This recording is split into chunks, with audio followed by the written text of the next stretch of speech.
Good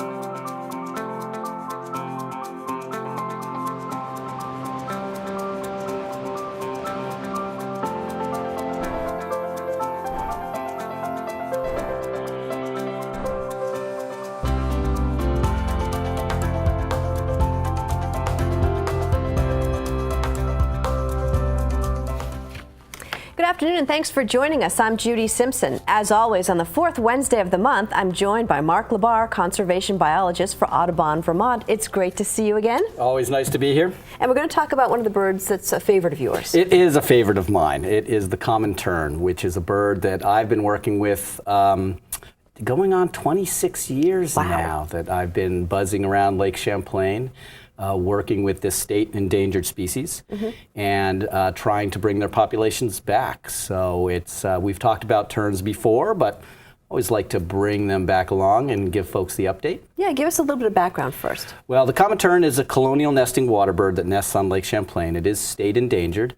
It nests colonially, which means, you know, all close together. It nests on two islands up on Lake Champlain. One is called Papasquash Island. This is a common tern here, you know, nice black cap, also known as a sea swallow, very graceful in the air. Papasquash Island, again, a small little island, maybe the footprint of a medium-sized house. And the terns nest up on top of that island, oftentimes with ring-billed gulls. That's the big white dots that you can see up there are probably gulls. In St. Albans Bay, up in the inland sea, this is an island called Rock Island. And the terns nest on this island as well. You know, they nest on these islands, they nest right on the ground, they nest close together, and the islands give them a degree of protection, primarily from mammalian predators that can't really access the islands. So, how many birds are we talking about? Well, right now, we're estimating from numbers that we have this year, just about a little over 210 pairs of terns that are nesting in the state. So that's pretty good numbers for us. We're excited that the birds have actually gone over the level that we deem necessary for them to be downlisted. So basically downlisted from from endangered to threatened. And we're still working out that process. We'd like to see their productivity come up a little bit, but we'll know a little bit later as the season goes on this year. Now, you visit those islands. What do you do when you go? We do. Once a week, we go up to the islands. We get in the Audubon boat and we cruise out. There's some standard information that we collect. From the boat, we'll collect data like the number of terns that are out there, the number of gulls, the number of cormorants. You can see my fancy hat here. Yeah. I'm getting ready to get on the island, and the terns can be very aggressive, so we actually need to protect our heads. Really? My choice is a bicycle hat, but we do have hard hats that are assistants wear. And so when I was up on the lake the other day, I was fortunate to have my son Owen come along. And the other nice thing about Owen is he's now running, folks may remember him over the years, he's been on a couple of Across the Fences. He's now running about 6 foot. So he stands a little bit taller than me, so the terns, he's a better target for the terns, exactly. And so I think we have a picture of Owen as we get off the boat and get ready. Again, the birds are up on the island. You know, once we land on the islands, we get up there. Our main purpose once we get up there is to locate the nests of the birds. So what we'll do is we go around, and here's a common tern nest, 2 eggs. You can see cryptically colored, and then we mark it there with a tag so that we can track that nest and know, you know, how many eggs are in each nest and how long was incubation. And then right about this time, we're beginning to see the first chicks hatch. Oh, they're so cute. And they are. This is a common tern chick. It probably is a day or two old, and you can see it's colored just like the eggs. And again, since they nest on the ground, that helps them from predators. They are a nice little bird. You can see you can hold them right there in your hand. They have that little white tip at the end of their bill. That's the egg tooth.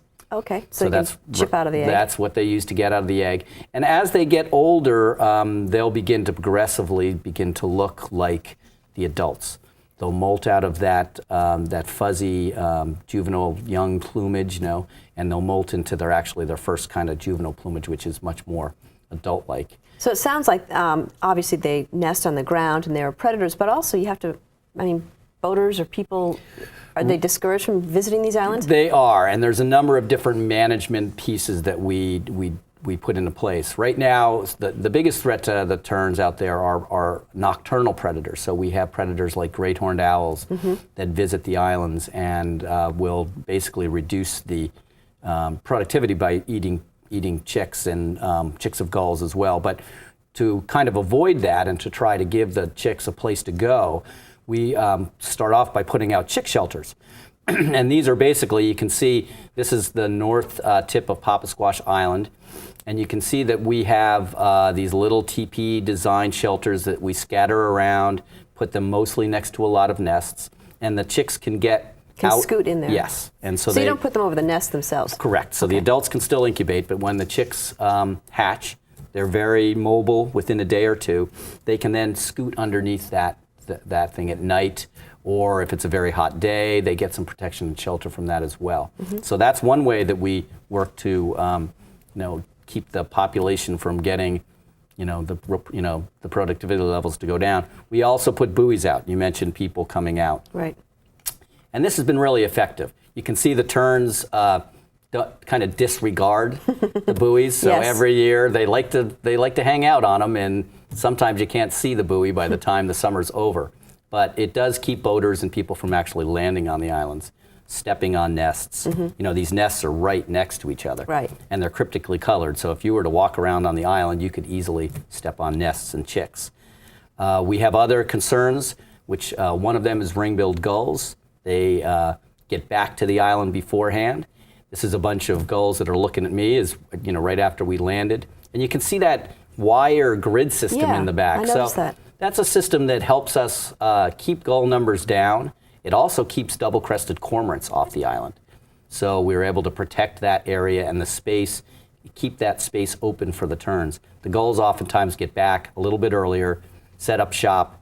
Here's a gull that is obviously completely disregarding this is a small gull chick in a gull nest, but they're disregarding the sign that I have up there on Papasquash Island. So all sorts of things that we've been doing, and so far so good. Yeah, how's the population doing this year? So as I mentioned earlier, we're doing well. Last year we had a little over 100 to 250 pairs.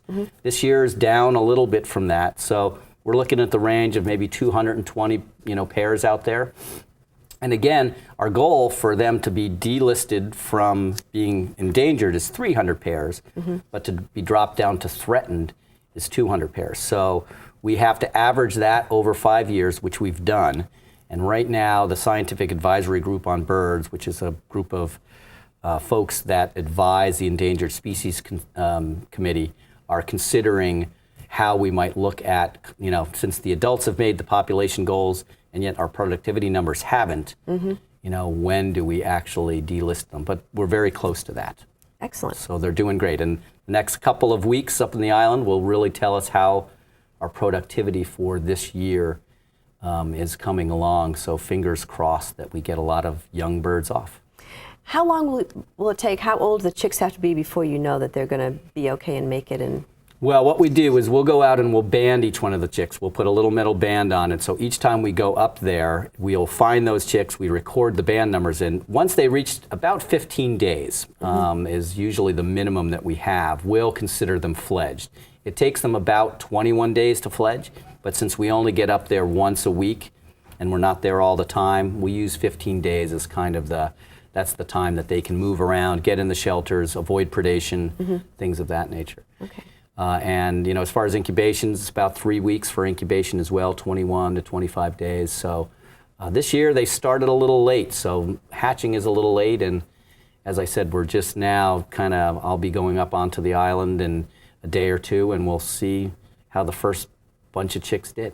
Excellent. All right, we've got some viewer mail we want to get to. We do. The first one is an image from Adam Boyce of West Windsor, Vermont. And he writes, hello, Mark. My wife, Mary Ann Boyce, took the attached image of a male bluebird at our bird bath on May 26th with their new camera. It appears that both he and his missus will be nesting here this year. So a great little shot of a male bluebird. The colors of those birds, you have them at your house. Yes, they're back this year. And we have them at the Audubon it seems like I've been seeing more of them. I can't really say for sure that their numbers are up, but they seem to be around, and it's a great bird. People get excited when they're around and using now, their nest I don't know if I boxes. asked you this before. Will they raise more than one set of chicks? They often will they'll nest and then nest again during the summer, and so you want to just keep not clean the boxes out or do any of that stuff until well past well into August and September. They oftentimes will double brood is what it's called, and they start pretty early. Yeah. So they get back or they overwinter, which we're seeing a lot of, and they'll start back in April. I have a question too for you. Starlings, I have starlings that are in the roof of my barn, and I figured as soon as the chicks fledge, I'll put some netting over that so they can't come back. But it seems like there are more chicks now, so I'm afraid. I mean, I don't want to cut off access. Yes, so I better wait. And that's a tough one. You better wait at this point in time. Some kind of netting or something to stuff up the holes. The starlings are a tough one because they'll sneak into any little crack and crevice, and English sparrows are of the same ilk. All right, we have another question from Jamie F. He says, this guy showed up for a brief minute at my feeder, then flew off. No one seems to know for sure what he is. I'm up on Lake Champlain near Burton Island. Thank you. Well, this is an Oriole. Okay. But what's interesting is it's probably a young first-year bird. It kind of, with the colorations being kind of that yellow, I'm thinking it's more of a female than it is a male. Yeah. It has a little flecking in the face there that would suggest females kind of have that. The males, of course, when they're in breeding plumage, look very different than this. Right. So my guess is that's what they're seeing. And sometimes these first-year birds and even some of the females of some species look, strikingly different from the males and can be confusing. Red-winged blackbirds is a good example of that. The blackbird, the male is, black with those red epaulets, and the female is a brown striped bird that looks, it structurally looks the same, but plumage-wise looks very different. Okay, now we have another question here. This spring, a female Baltimore Oriole fed at my hummingbird feeder for several days before leaving. Never saw that before. Is that common? So, in line with our Orioles, yes, it is fairly common. And you can actually go and purchase Oriole feeders. They look very similar to hummingbird feeders, only they have a perch which allows the birds to access and be able to actually perch and feed on that. So that's a pretty common thing. Sometimes people will take oranges and put them upside down on the railing, nail them down, and the Orioles will come in and feed on that as well. Interesting. All right, and then there's one more. Have not had tree swallows for a couple of years, which is unusual. Their numbers seem to be down. Is there a problem, or? It's interesting because this was a question that I asked the past couple of years because we had dropped tree swallows. The numbers at the Audubon had declined to the point where we didn't have any birds when we used to have at least 10 of our boxes, being used by tree swallows. And there has been some instances of decline. A lot of these aerial insectivores that feed on the wing, a lot of the swallows seem to be having a tough time, as well as the nighthawks and things of that nature. So people aren't quite sure why that is. And yet this year, our tree swallows are back at the Audubon, and we also got barn swallows back, which we haven't seen for more than, I'm trying to think, it's been at least 6 or 7 years since the barn swallows have been back. So that's been really nice. So it could be a localized thing that they may see their birds come back in a couple years, but I think that there are people out there that are really starting to ask some of those questions. So we may know more in a year or two about how these populations are doing. I did see the tree swallows come through early, but they didn't stay. They didn't stay. Yeah. Yeah, and I think that's what a lot of people are seeing. It's one of those things with bird populations. They do fluctuate. Habitats can change. I was talking to a landowner the other day that has sharp-shinned hawks at their house, and they know exactly when the hawks are around, because they don't see any bird at their feeders. Right. It's one of those things. So you can have a predator in the area, you can have a cat in the area that will cause things to, not seem the same as they have been in the past. And yet there is concern, and so there's a lot of citizen scientists. Vermont eBird, which is an electronic database, you can enter your data on that, And citizen scientists can contribute to this overall knowledge of how bird populations are fluctuating and whether they're declining or increasing. And so it's always good to make note. All right. Well, if you have a question for Mark LaBarr, you can write to him at Audubon, Vermont, 255 Sherman Hollow Road in Huntington. The zip code is 05462. You can also email your question to Mark. That address is mlabarr@audubon.org. Send Mark your questions, and he'll try to have answers on upcoming editions of Bird Notes. That's our program for today. Thanks for joining us. I'm Judy Simpson. We'll see you again next time on Across the Fence.